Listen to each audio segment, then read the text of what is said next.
Hey guys, welcome to Pursuit Vidya. We were discussing about the second phase, free market phase, यानी कि industrial phase, जिसकी हम चर्चा कर रहे थे। अगर आपने अगली वीडियो नहीं देखी तो वो पहले देख लेना, इसके बाद ये कंटिन्यू करना, वही इसी का कंटिन्यू है। इसमें हमने लास्ट लेक्चर में देख लिया था कि कौन कौन से गवर्नर थे जिसकी वजह अंतर्गत भारत का कई क्षेत्र एनेक्स करके भारत के अंदर केंद्रीकृत शासन बनाया गया। और इसी के चलते लॉर्ड हेस्टिंग देखा था, विलियम बेंटिक जो प्रथम फर्स्ट भारत का गवर्नर जनरल ऑफ इंडिया था, और लॉर्ड डलहौजी के अंतर्गत डॉक्ट्रिन ऑफ लैप्स देखी थी, जिसके अंतर्गत झांसी की रानी की प्रिंसली स्टेट की इनेक्सेशन किए गए थे। और लास्ट में लॉर्ड केनिन आएगा। अब हम थोड़ा जुडिशियल एंड एडमिनिस्ट्रेटिव रिफॉर्म देख लेते हैं जो 1813 से 1857 तक हुए थे। इसमें सबसे मेजर थे सर्कुलर कोड। और यहाँ पे मैं एक बात बताना चाहता हूँ कि जो जुडिशियल एडमिनिस्ट्रेटिव रिफॉर्म हो रहे हैं वो उसका टारगेट क्या है, इंडस्ट्रियल फेज, यानी कि क्या करना है, भारत को कच्चे माल का निर्यातक और फाइनल गुड का मार्केट बनाना है। इसलिए क्या करेंगे, भारत में जो कॉमर्शियल खेत फार्मिंग हो रही है लाइक टी और कॉफी की, उसके लिए जो लॉ एंड ऑर्डर की जरूरत पड़ेगी, और भारत को एक मार्केट के लिए भारत में व्यापार करना है, तो भारत में जो जुडिशियल रिफॉर्म करेंगे और एडमिनिस्ट्रेटिव रिफॉर्म करेंगे वो उसी का कारण है। और इसी समय कोडिफिकेशन ऑफ लॉ होगा। जो हम इंडियन पिनल कोड 1861 का लॉ देखते हैं, उसके जो रूट है वो इसी टाइम पीरियड में दिखाई देते हैं। इसलिए हम थोड़ा समझ लेंगे, इससे क्या होगा, जब इंडियन पिनल कोड आएगा तो हम ज़्यादा समझ सकते हैं। तो सबसे पहले क्या आएगा, जुडिशियल रिफॉर्म करेंगे। इसमें सर्कुलर कोड चालू करेंगे, which establish the under Hastings to bring judicial closure to rural area and British जज to travel between district to hear appeal. यानी कि क्या किया कि जुडिशियल रिफॉर्म कर दिए और जुडिशियल का डिसेंट्रलाइज किया और सर्कुलर कोर्ट स्थापित कर ली, और उसके बाद हायर कोर्ट भी थी। और अब कोडिफिकेशन ऑफ लॉ किया। अब जो कोडिफिकेशन ऑफ लॉ है ना, उसमें एक इंटरेस्टिंग बाबत है कि जो चार्टर्ड एक्ट था, चार्टर्ड एक्ट 1833 वाला, उसके अंतर्गत हमने बताया था कि वॉरेन बेंटिक था, उसको भारत का गवर्नर जनरल ऑफ इंडिया बना दिया था। और इसी के चलते एक प्रावधान था कि लॉ कमीशन की स्थापना की थी। यानी कि क्या किया, जो प्रांत थे उससे कानून बनाने की सत्ता अपने केंद्र में ले ली, और कानून बनाने के लिए एक लॉ कमीशन की एस्टेब्लिश किया, और उसी को मेघालय के अंतर्गत लॉ कमीशन की एस्टेब्लिश की 1834 में, which bring standardization in Indian penal code and create hybrid Anglo Indian jurisdiction. यानी कि क्या किया, जो मेघालय है वो भारतीय विधि को यूरोपियन कर दिया। इसी में जो मेघालय है उसकी सोच हम देखें तो उस समय मेघालय क्या सोचता था, वो भारतीय जो कानून है कि भारतीय व्यवस्था है उसको निम्न मानता था, और ब्रिटिश संस्था और ब्रिटिश कानून को वो सर्वोपरि मानता था। और वो ये भी कहता था कि यूरोप के ब्रिटेन में के एक लाइब्रेरी में कोई बुक है वो भी संस्कृत और पारसी से भी ज्यादा नॉलेज रखती है। यानी कि उसको भारतीय संस्कृत और भारतीय कल्चर के बारे में कोई नॉलेज नहीं थी, वो अपने आप में यूरोपियन को सुपीरियर मानता था। और वही सोच लेके उसने लॉ कमीशन के अंतर्गत जो स्टैंडर्डाइजेशन की विधि की, वही कारण है कि जो आगे चल के 1861 में उसको आईपीसी का नाम दिया गया, जो मेघालय के अंतर्गत बनाई था। क्योंकि उस समय क्या क्या कंपनी का शासन खत्म करके ताज का शासन आ गया था, वो उसकी चर्चा हम आगे करेंगे। ओके, इसका लाभ क्या हुआ कि जो भारतीय विधि थी, भारतीय कानून, उसका संहिताकरण कोडिफिकेशन हो गया, और भारतीय विधि का मानकीकरण भी हुआ। जिससे क्या हुआ, ये भारत के हर एक क्षेत्र में एक प्रकार का कानून लगाएगा। क्योंकि अभी तक क्या होता कि जो क्षेत्र थे, एक क्षेत्र में जो जमींदार और राजा थे वो उसका अलग नियम होता है, दूसरे जगह उसका अलग नियम होता है। पर इसकी वजह से क्या गया, भारत के पूरे भारत क्षेत्र में एक मानकीकरण हुआ। और तीसरा लाभ क्या हुआ, इसने भारतीय न्याय व्यवस्था का एकीकरण किया, यानी कि ऊपर से नीचे तक एक समान न्याय व्यवस्था की लागू किया। और इसी के चलते इसने रूल ऑफ लॉ को इम्प्लीमेंट करने का प्रयास किया। जो ब्रिटेन में उस समय वहाँ पे जुडिशियल सिस्टम में रूल ऑफ लॉ का इम्प्लीमेंट हो रहा था और उसी को इम्प्लीमेंट करने का प्रयास किया गया। लेकिन ये पॉजिटिव पॉइंट है, लेकिन उसका नेगेटिव पॉइंट क्या हुआ कि उस जो लॉर्ड मैकेले थे उसको ही भारतीय परिस्थिति का ज्ञान नहीं था। जो मैंने बताया कि उसको भारतीय संस्कृति और अरबी कल्चर का कोई भी ज्ञान नहीं था और वो अपने आप को यूरोपियन संस्कृति को ही सर्वस्व मानता था। और दूसरा क्या कि इसी के चलते जो भारतीय विधि थी ना उसका यूरोपीकरण हो गया, न कि भारतीय परिस्थिति के अनुसार बनाया गया।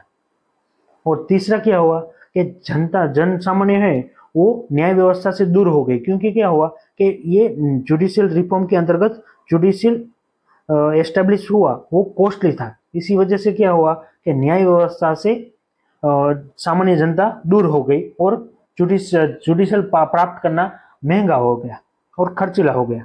जो हम अभी देखते हैं कि जो अभी लॉ है वो सिंपल लैंग्वेज नहीं है, थोड़ी यूरोपियन कल्चर अभी भी थोड़ा बहुत अभी भी रह गया है इसी वजह से। Next point, civil service reform. जो कॉर्नवालिस के अंतर्गत सेपरेट रेवेन्यू कलेक्शन का डिपार्टमेंट बनाया था, वो बेंटिक के अंतर्गत कॉम्पिटिटिव एग्जाम के अंतर्गत ऑफिसर की नियुक्ति की गई थी, वही सिविल सर्विस रिफॉर्म किए गए। और ड्यूअल एडमिनिस्ट्रेटिव रिफॉर्म किए गए, जो which established 2-tier system with British officer supervise the Indian subordinate and create a district collector with expansive power. And this reform centralized British authority while incorporating element of traditional system, यानी कि भारतीय पद्धति को थोड़ा बहुत इस्तेमाल करके centralize policy अपने ब्रिटिश अथॉरिटी ने। And they laid foundation for modern Indian judiciary but create racist hierarchies, यानी कि क्या हुआ कि जो भारत के प्रति वहाँ पे रेसिस्ट नेचर अपनाया गया था जुडिशियल सिस्टम में भी। And favour the European officer, यानी कि कोई अंग्रेज है उसको बड़े गुनाह के लिए भी सजा मामूली होती थी, लेकिन एक इंडियन है तो वही एक जवाबदार रहता था अगर मामला अंग्रेज और भारतीय के बीच होता तो। इसलिए नेक्स्ट टॉपिक अब रेवेन्यू सिस्टम पढ़ेंगे। इसमें क्या करेंगे, हमने मर्केंटाइलाइज्ड पॉलिसी के अंतर्गत देखा था कि परमानेंट सेटलमेंट की पॉलिसी, रेंट रेवेन्यू की पॉलिसी अपनाई गई थी जो मर्केंटाइलाइज्ड पॉलिसी के अंतर्गत थी। लेकिन अब जो इंडस्ट्रियल फेज है उसके इंटरेस्ट के लिए रैयतवाड़ी और महालवाड़ी सिस्टम अपनाई गई। और उसका कारण क्या है कि जो इंडस्ट्रियल फेज था और उसकी डिमांड अलग थी।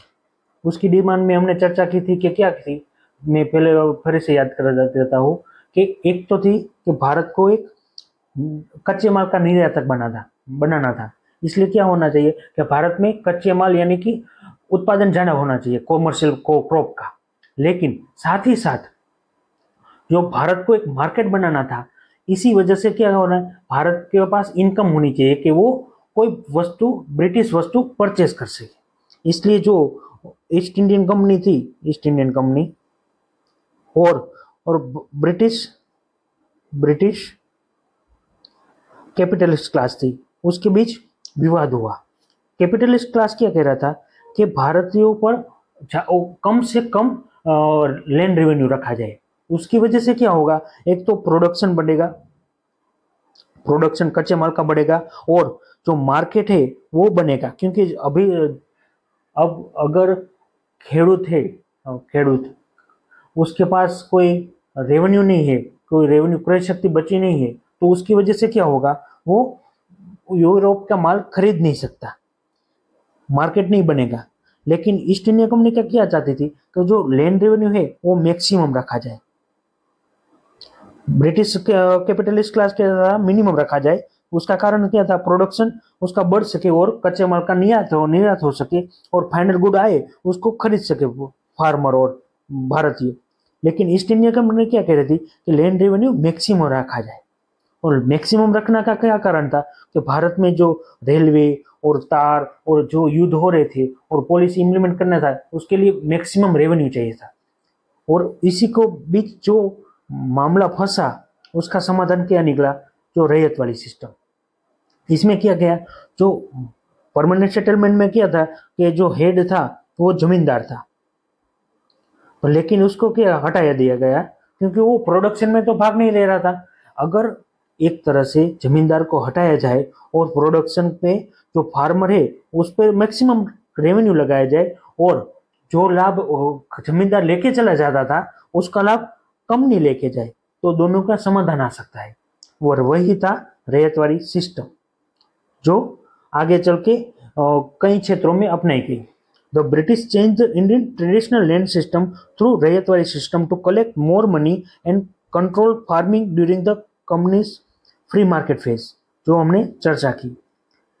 And the introduce it start by तो थॉमस मुनरो, जो रैयत वाली सिस्टम है वो थॉमस मुनरो के अंतर्गत इम्प्लीमेंट की गई, क्योंकि उस समय मद्रास की जो प्रेसिडेंसी थी उसका हेड था थॉमस मुनरो, और उसी ने रैयत वाली सिस्टम अप्लाई करने की ट्राई की साउथ में, जो मैसूर को जीत लिया ना उसके बाद।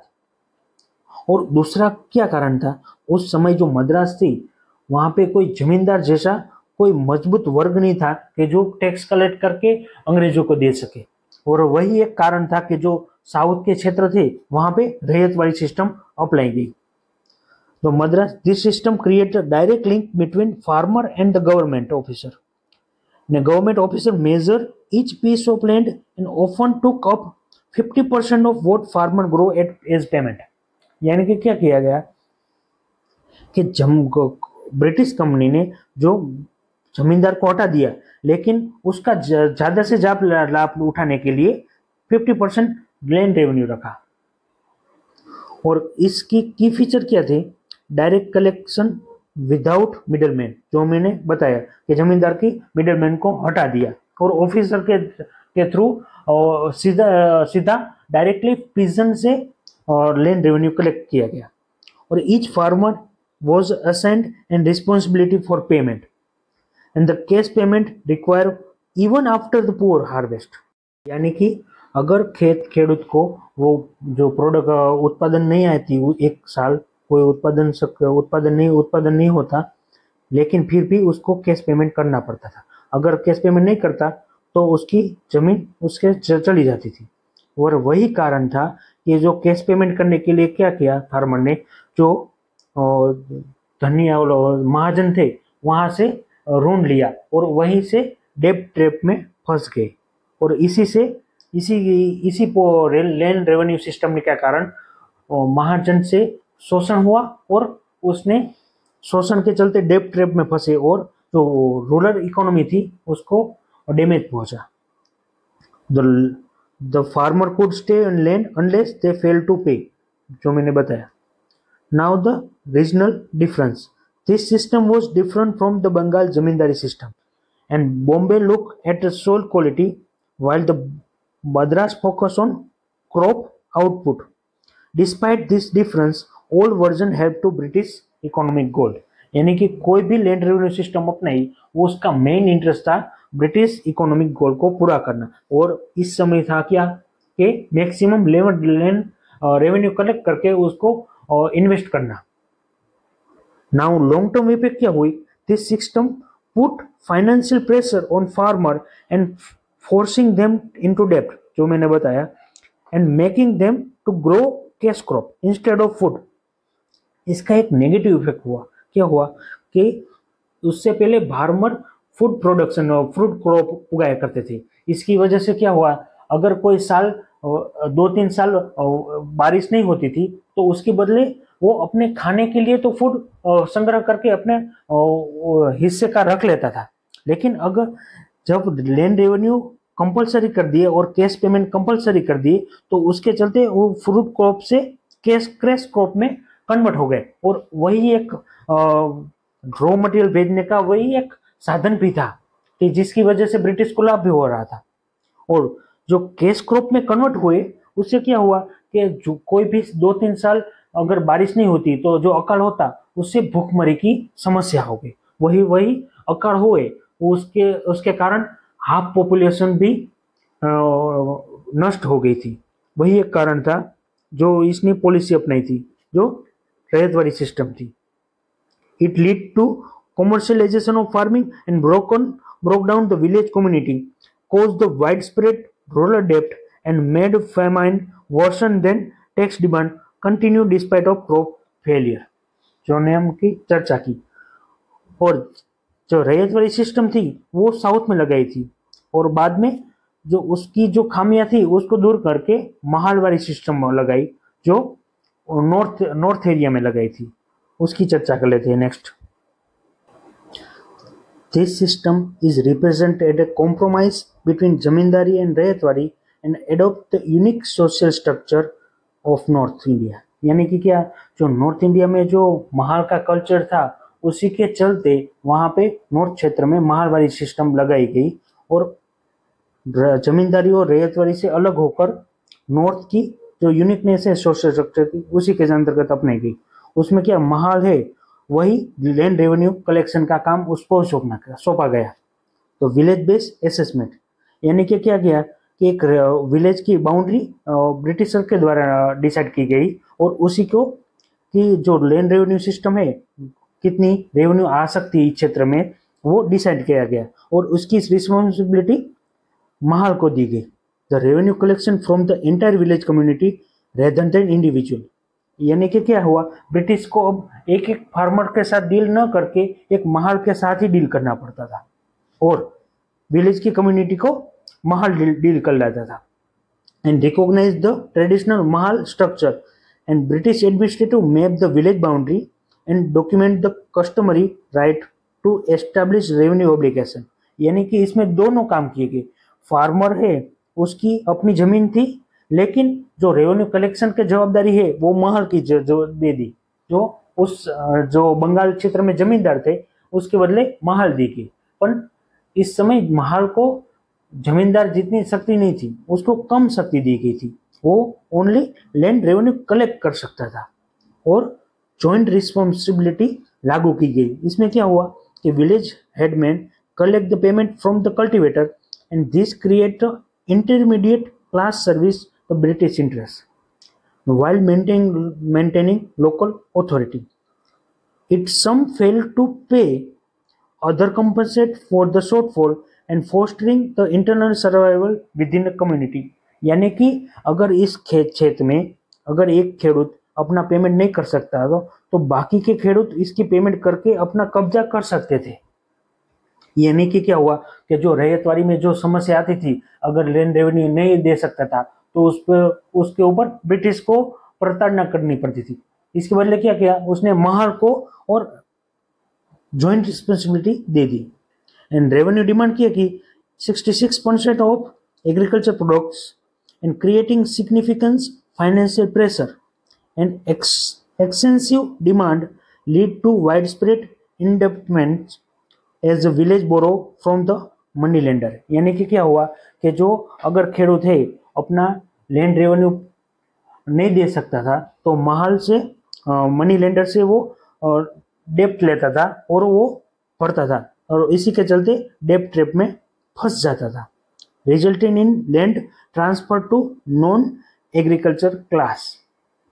और एक और वजह थी कि अभी तक क्या थी कि जो लैंड है वो बेचने योग्य नहीं थी, लेकिन ब्रिटिशर ने क्या किया महलवाड़ी और रैयतवाड़ी सिस्टम के अंतर्गत और जमींदारी के अंतर्गत स्थायी बंदोबस्ती उसके अंतर्गत भी कि लैंड को बेचने योग्य बनाया गया, जिसकी वजह से क्या हुआ जो कोई पेमेंट नहीं कर सकता था तो वो मनी लेंडर्स के पास अपनी जमीन गिरवी रख देता था और उसके बदले पेमेंट करता था।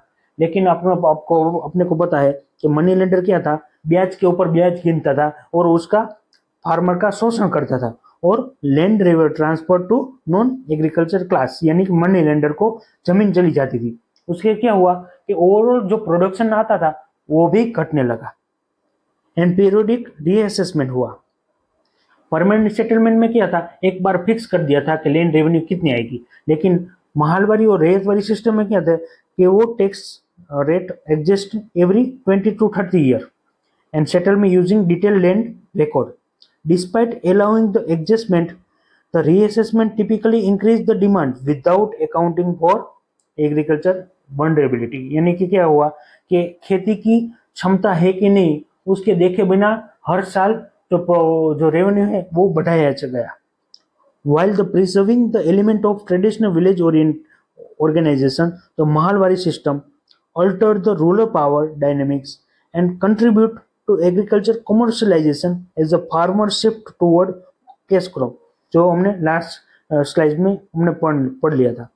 By the 1850, this created widespread rural distress, contribute to discontent leading to 1870 revolt।